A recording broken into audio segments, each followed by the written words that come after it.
spots, you're on board with him.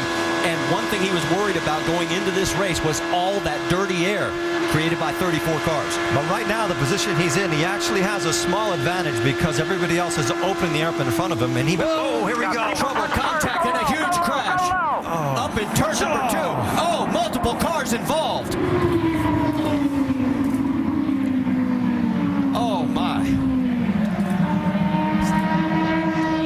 It looks like Dan Weldon may be involved in it.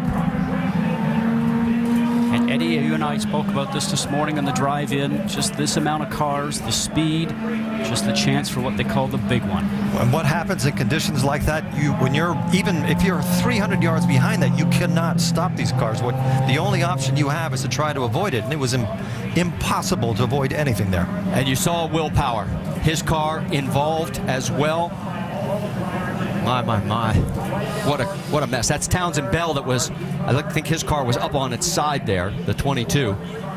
15 there of Jay Howard. An additional entry, excuse me, is up to 19 to 15. I can't see with the sun shining there. Some of the car is broken. They're showing that as Alex Lloyd, the 19. It's the 15 of Jay Howard. Yes. One of the cars actually flew for about 200 yards in the air. Red flag is out here at Las Vegas Motor Speedway on lap number 12. And from high above, you can see the carnage. We talk about the car going through the air. Eddie, you know that these cars run so low down to the ground. We mentioned before, we saw them hitting the ground and sparking, that anything underneath the car, underneath the floor, underneath the tub, really just gets the air underneath the car itself, and up it will go. We saw J.R. Hildebrand out of his car.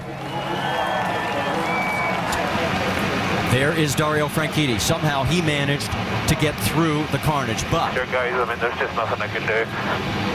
Will Power did not. 10-4. They are going to stop you at pit lane on the right-hand side. They want the drivers to stay in the cars.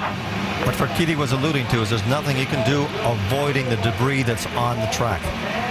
Well, there is debris everywhere. You can see just how many cars are literally torn apart. And this was the one thing, and there is the 18 of James Jakes. Now, he had a crash early in practice on Friday. That is actually a KV Racing backup car that they put together for him. Now, I don't see much damage on there, but he's out of the cockpit. And look at this from high above. And this was the one thing we were fearing when we saw qualifying and the two championship contenders in the middle of the field.